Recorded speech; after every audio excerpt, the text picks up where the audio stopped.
Bienvenidos hoy con la clase que va a concluir nuestra serie acerca del mensaje bíblico en los tiempos del fin. Va a ser la clase acerca de evangelizar, una misión, dice, ligada a la esperanza. Vamos a nuestra introducción, donde vamos a ver que la evangelización es una tarea de todos y esta es todos los días. Cuando Cristo envió a sus discípulos, les dijo dar de gracia lo que de gracia ellos habían recibido en Mateo 10:8. La visión de Jesús es que todos puedan conocer el Evangelio y salvarse, porque ¿de qué vale ganar el mundo entero si se pierde el alma?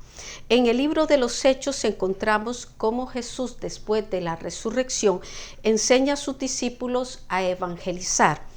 El orden que les dio fue comenzar con Jerusalén, luego con Judea, después con Samaria y finalmente hasta lo último de la tierra.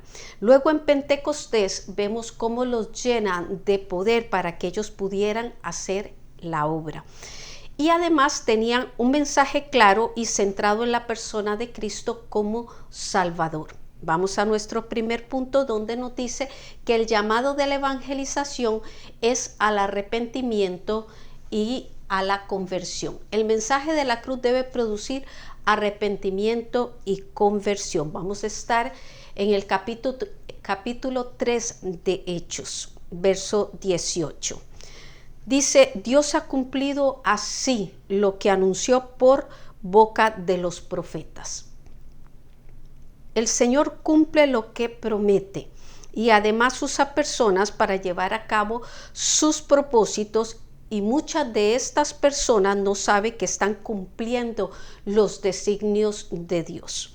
Lo que el Señor Jesucristo había de padecer fue anunciado por los profetas de esta forma que acabo de decir.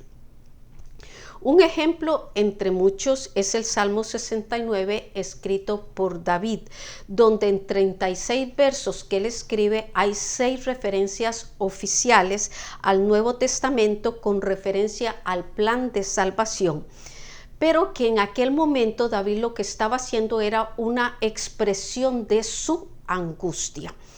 Hay el verso 4, el 9, el 21, el 22 y el 23, el 25 y el 28. Y aquí les tengo las referencias que están en el Nuevo Testamento para que ustedes sigan la profecía y el cumplimiento de ella.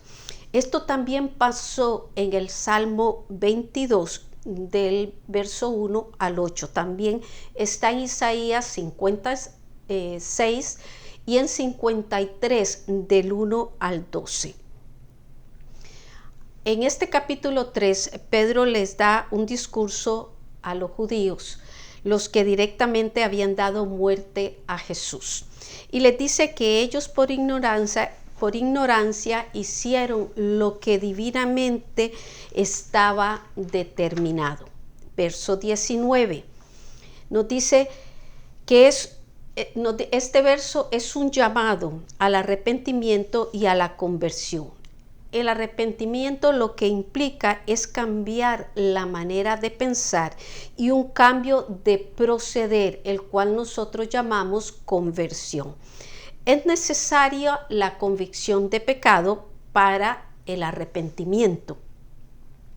Y es el Espíritu Santo quien produce en el ser humano ese arrepentimiento, según Juan 16:9.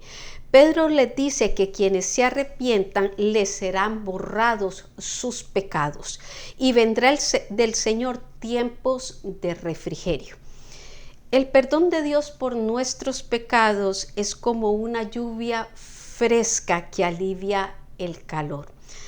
Y los que hemos sido alcanzados por este refrigerio reconocemos su gracia y queremos vivir para agradarlo en todos los días que nos quedan. Punto B. Dice: debemos anunciar que Jesucristo vendrá y restaurará todas las cosas. Verso 20. Pedro en este verso nos dice que Cristo regresará por la voluntad del Padre.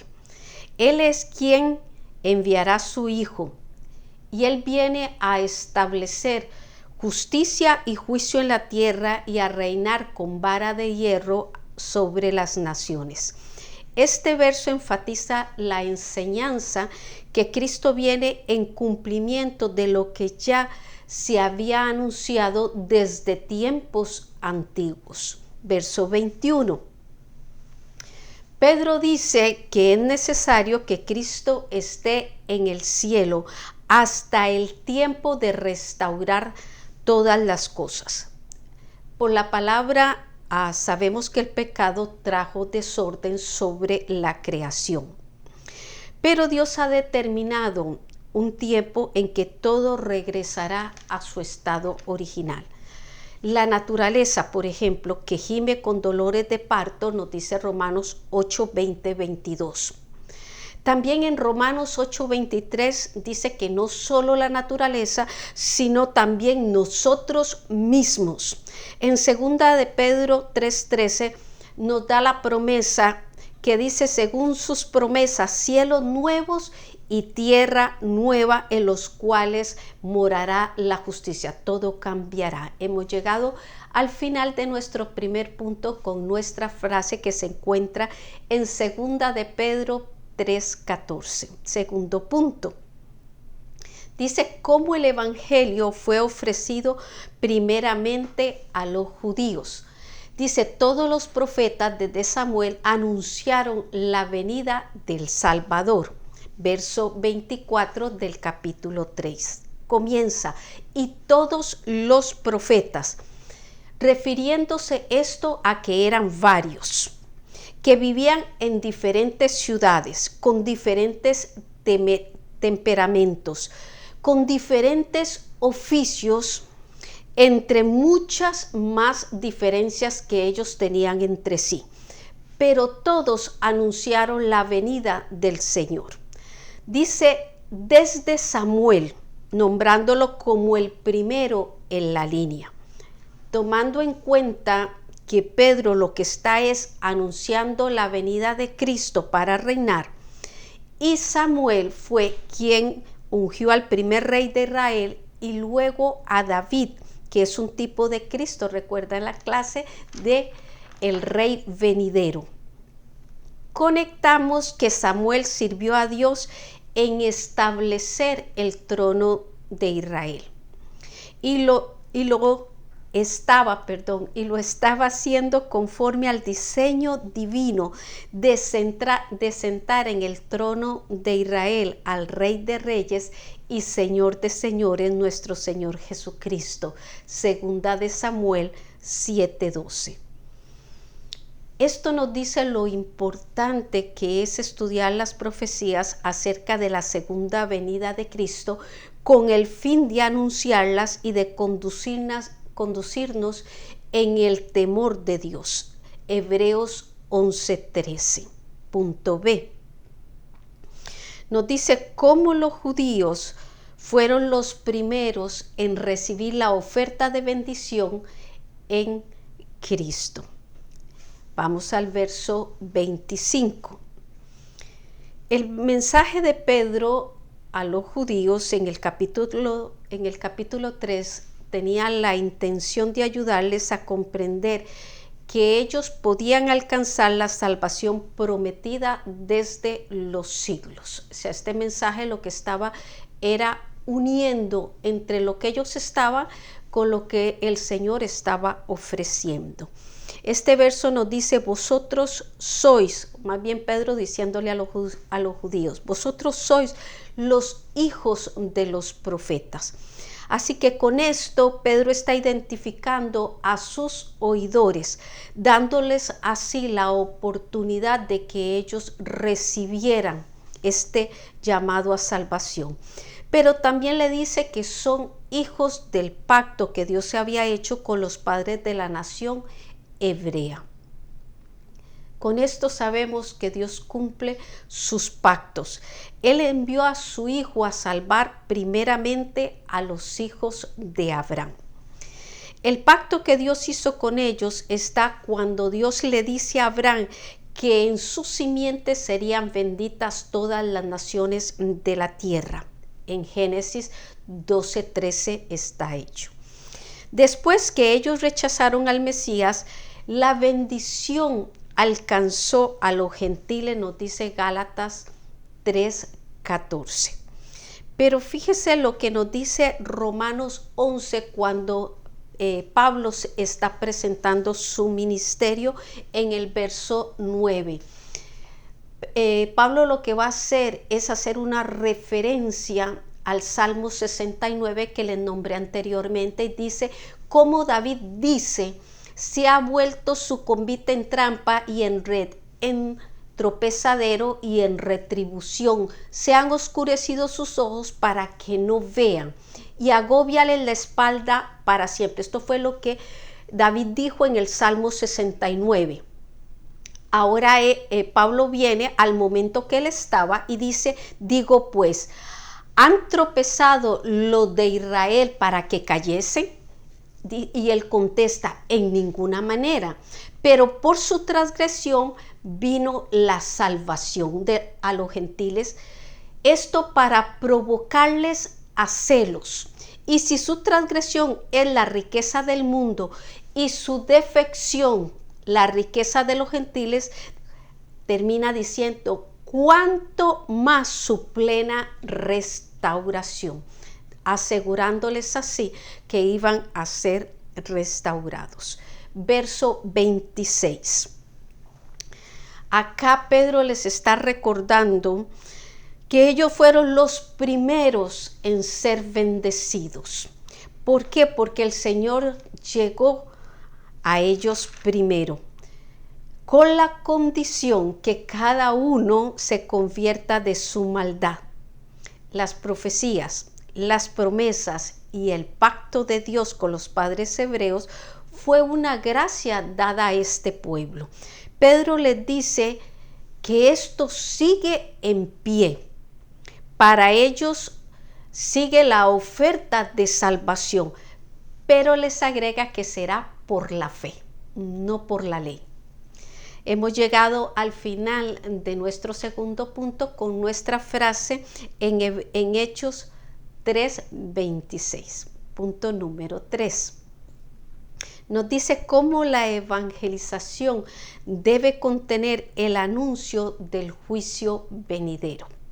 Dice, el evangelismo requiere señalar como pecado la idolatría, y vamos a pasar a Hechos 17:29.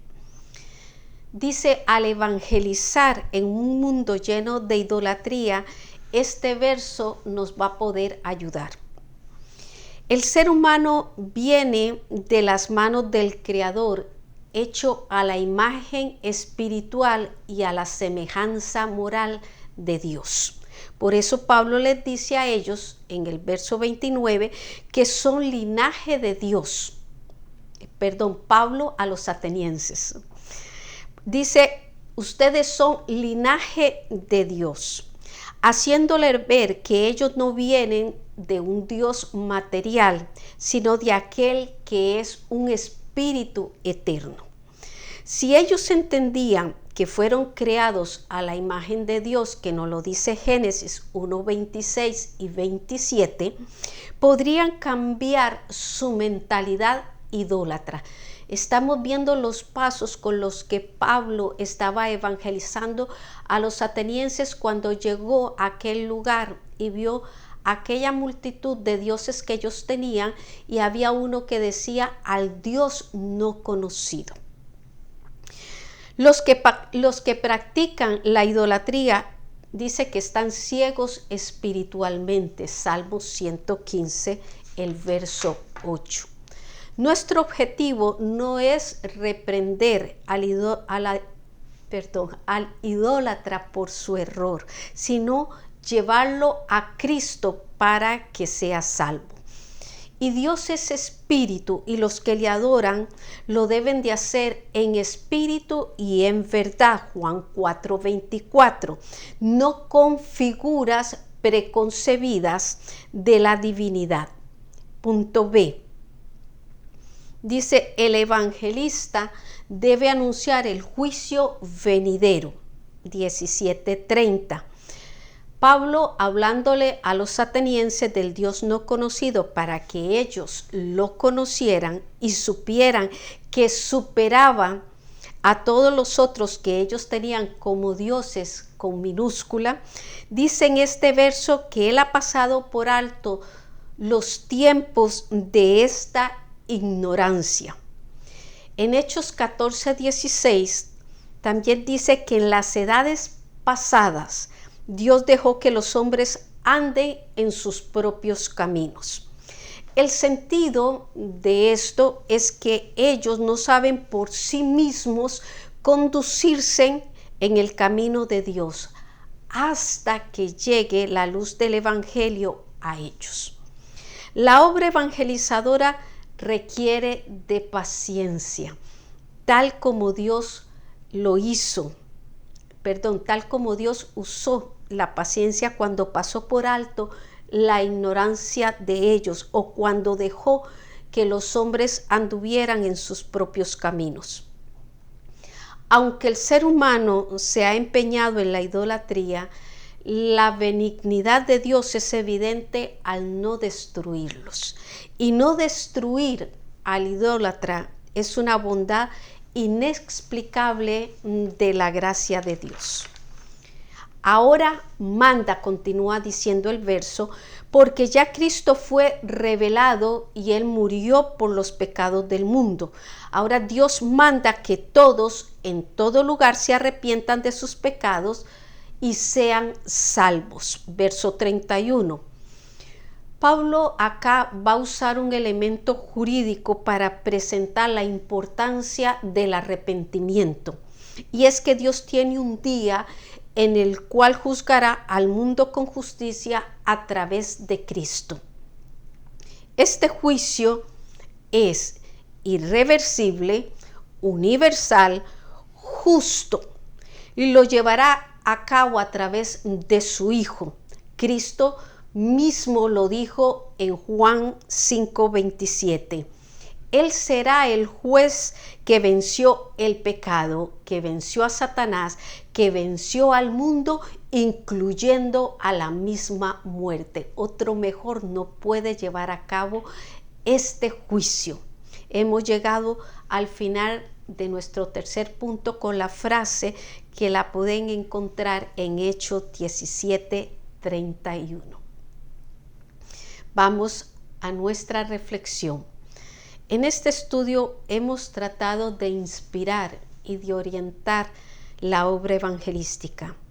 Y para ello el mensaje de Pedro a los judíos y el de Pablo a los atenienses han sido de inspiración. Tanto Pedro como Pablo conocían las profecías porque ya hemos visto cómo se citaban y el cumplimiento de ellas en la persona de Cristo. También ellos tuvieron un encuentro personal con Él y ellos mismos disfrutaron del perdón de sus pecados y de ser salvos, de recibir su salvación. Así que si usted une lo que ellos sabían de las profecías de Cristo con lo que ellos experimentaron, lo que ellos hicieron fue compartir todo aquello con aquellos que los quisieron escuchar. Eso es evangelizar. Hemos llegado al final de esta clase. Nuestra próxima clase comenzará con una serie basada en el estudio del libro de Apocalipsis. Así que vamos a ver cómo Apocalipsis es una revelación para hoy.